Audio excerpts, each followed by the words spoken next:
विद्यार्थियों नमस्कार। मैं शालिनी आज कक्षा 7वीं की बाल महाभारत कथा की कक्षा में आपका स्वागत करती हूँ।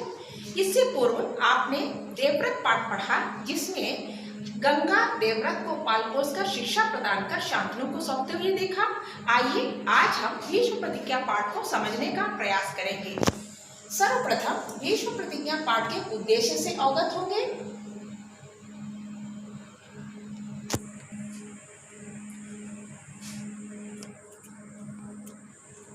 आइए देखते हैं भीष्म प्रतिज्ञा पाठ के शिक्षण का उद्देश्य क्या है।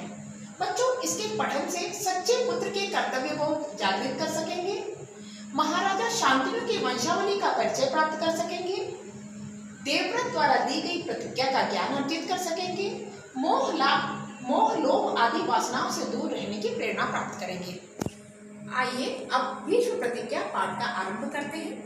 शांतनु अपने पुत्र देवव्रत को पाकर बहुत खुश हुए। नगर पहुंचकर देवव्रत राजकुमार बन गए। इसी तरह धीरे धीरे 4 साल बीत गए। एक दिन शांतनु यमुना नदी के तट पर घूम रहे थे कि वहां एक अप्सरा से सुंदर सत्यवती नामक युवती को देखा। गंगा के वियोग से दुखी शांतनु सत्यवती के सामने विवाह का प्रस्ताव रखा। सत्यवती के पिता मल्लाहों के सरदार थे। सत्यवती ने शांतनु से कहा कि यदि मुझसे विवाह करना है तो मुझे अपने पिता से अनुमति लेनी होगी। आप मेरे पिता से अनुमति लीजिए।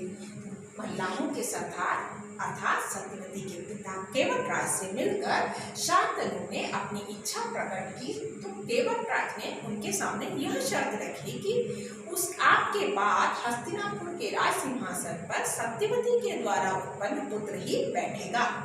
इस बात का मुझे वचन दीजिए।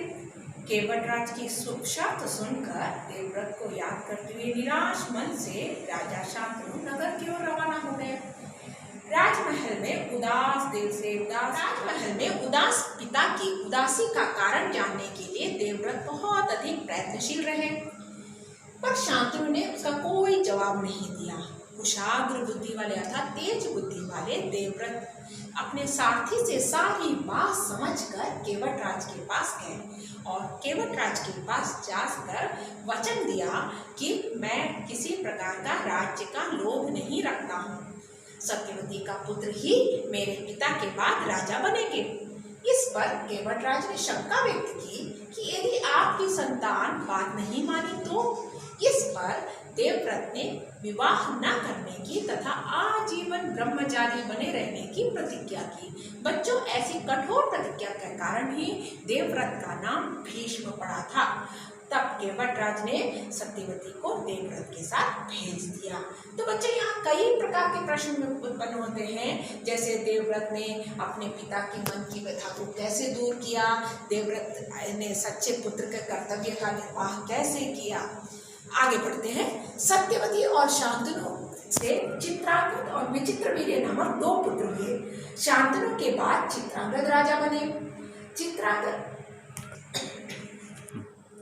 सत्यवती और शांतनु से चित्रांगद और विचित्रवीर्य नामक 2 पुत्र हुए। शांतनु के बाद चित्रांगद राजगद्दी पर बैठे और युद्ध में वे सत्यवती से शांतनु के 2 पुत्र हुए, चित्रांगद और विचित्रवीर्य। शांतनु के देहावसान पर चित्रांगद हस्तिनापुर के सिंहासन पर बैठे, परंतु निकट भविष्य में ही चित्रांगद की मृत्यु हो गई। युद्ध में वे मारे गए। अब विचित्रवीर्य राजा बने। विचित्रवीर्य की 2 रानियां थी, एक अंबिका और दूसरी अंबालिका। पहली अंबिका और दूसरी अंबालिका। धृतराष्ट्र अंबिका के और पांडु अंबालिका के पुत्र हुए। धृतराष्ट्र के पुत्र कौरव और पांडु के पुत्र पांडव कहलाए।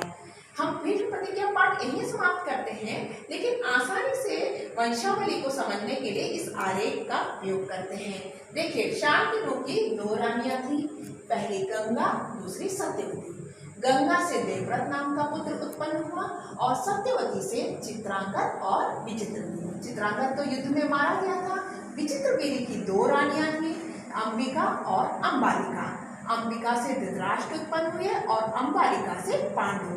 अंबिका से उत्पन्न पुत्र धृतराष्ट्र से जो पुत्र पैदा हुए वे कौरव कहलाए और अंबालिका के पुत्र पांडु से उत्पन्न पुत्रों को पांडव नाम दिया गया। बच्चों, भीष्म प्रतिज्ञा पाठ के मुख्य बिंदुओं पर नजर डालते हैं। राजा शांतनु तट पर केवटराज पुत्री सत्यवती के रूप पर मोहित हो जाते हैं। राजा शांतनु ने सत्यवती के रूप पर मोहित होकर विवाह का प्रस्ताव रखा। केवटराज द्वारा राजा शांतनु से सत्यवती द्वारा विवाह कराने के लिए शर्त रखी गई। केवटराज ने राजा शांतनु पर सत्यवती से उत्पन्न संतान को ही राजगद्दी सौंपने की शर्त रखी। राजा द्वारा इस प्रस्ताव को मानने में कठिनाई का अनुभव किया गया, क्योंकि वह देवव्रत को ही राजगद्दी सौंपना चाहते थे।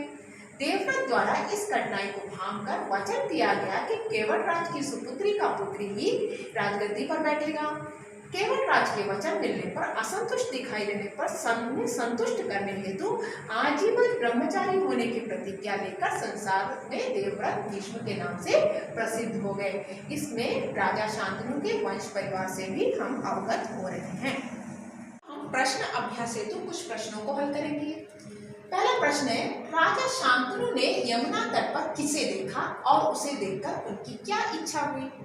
दूसरा प्रश्न है, सत्यवती के पिता कौन थे, उन्होंने विवाह के लिए राजा शांतनु के समक्ष क्या शर्त रखी। तीसरा प्रश्न है, राजा शांतनु ने केवटराज की बात क्यों नहीं मानी। अगला प्रश्न है, राजकुमार देवव्रत ने अपने पिता के मन की व्यथा को कैसे दूर किया। अंतिम प्रश्न है, देवव्रत का नाम भीष्म कैसे पड़ा। इस प्रकार आप सबको पाठ अच्छे से समझ में आ गया होगा। आज हमें यह प्रश्न भी ध्यान देना होगा कि देवव्रत के चरित्र से आज की पीढ़ी में क्या शिक्षा मिलती है या आज की पीढ़ी को क्या शिक्षा लेनी चाहिए। आप इसका मनन जरूर कीजिएगा। इस पाठ में वंशावली के आलेख भी दिए हुए हैं। तो मैंने जैसे पिछली वीडियो में देवव्रत पाठ में बताया था कि आप इसको कॉमिक स्क्रिप्ट में बदलकर अच्छे से समझकर पढ़ सकते हैं और अपना रोचक प्रसंग प्रस्तुत कर सकते हैं। भीष्म प्रतिज्ञा को भी आप इसी तरह तैयार कर सकते हैं।